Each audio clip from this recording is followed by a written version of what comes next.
Good morning, I'm Dr. Will, your pastor. For the next couple of weeks, we'll be broadcasting from this setup. As you know, we have suspended all our in-person worship services because of the spread of coronavirus.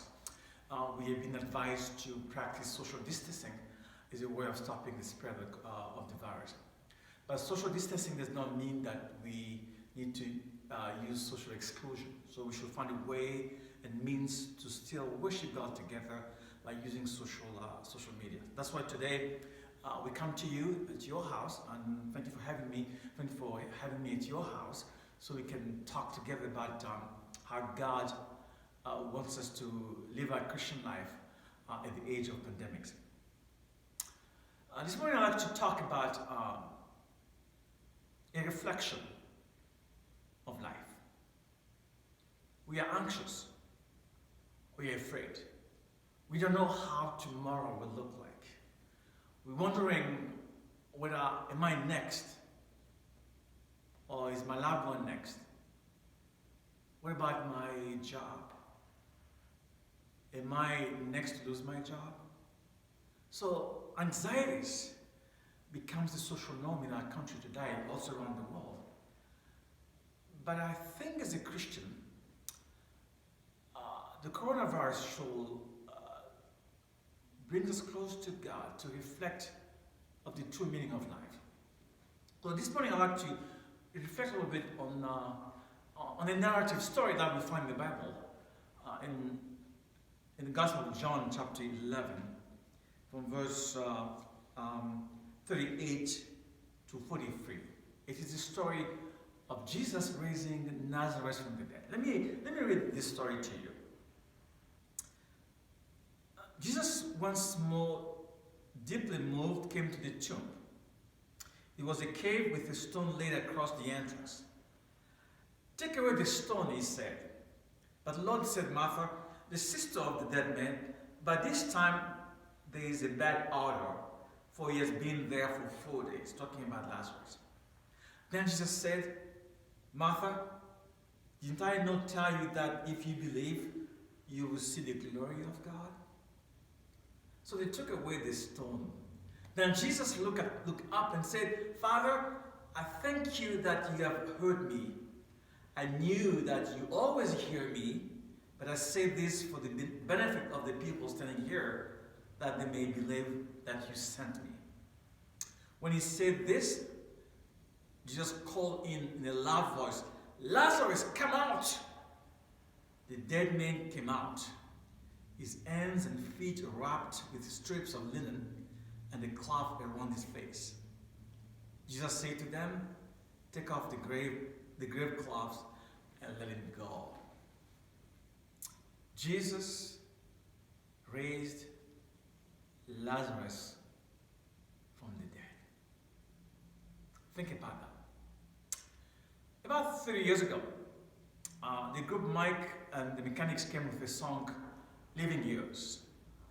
In this song, the composer is wondering, is asking himself how in the world he did not have a chance to say to his father how much he meant to him when he was alive. And the composer went on to say, I wish I knew. I wish I had a chance to tell my father how much he meant to me when he was alive. But now it's too late for me to do so." And he goes on to say, if you had a chance to say to your father in his living years how much he meant to you, you better go and do it right now. So the author is kind of reflecting about life. What's the meaning of life? Here in our story we see Jesus raising Lazarus from the dead. And sometimes we wonder how possible it is. John Buchanan, the pastor of Chicago church, said that sometimes we spend too much time asking, how is it possible for Jesus to raise somebody from the dead? And he goes on to say, what we should be asking is not the proof of the resurrection itself, but where the narrative leads us into. And John Buchanan said, we should be looking into the truth behind the story.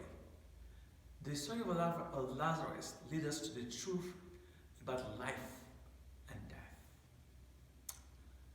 I bet when Lazarus was raised from the dead, he viewed life in a different way. I bet when he was raised from the dead, he took time to think how life could be led in a different direction. He spent more time with his sisters. He spent more time with his friends. So life was understood a different perspective. And I think the message here for us, you and me, as we encounter the coronavirus, we should be reflecting how we should be living life in a different perspective. How much time do we give to those who are close to us?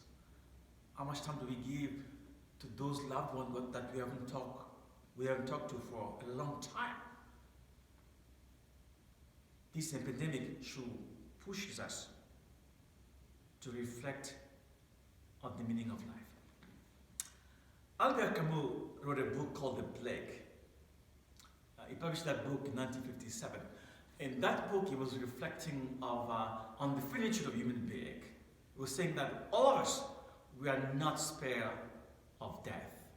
Death is part of our natural processes of dying. And also, Henry Thoreau once said that, I want to understand life now than wait until I die and realize I hadn't lived my life. Friends, as we encounter this epidemic in our lives, one thing we need to reflect on, how do we need to live life in a new perspective? How do we need to reflect on what God is giving us? How we can see life in a different way. Lazarus, when he raised from the dead, Jesus said to those who were around him, take the cloths around him, let him free. I think there are so many things in our lives that are holding us back to live life to the full potential of what God wants us to live. As we are sitting at home, as we're working from home, as we spend time with our loved one thing that should be at the center of our discussion, at the center of our conversations, to view life in a different way and live life according to what God is calling us to do. So my prayer for you is that you turn to God and choose a different path of life. Thanks for watching, and I will see you next Sunday.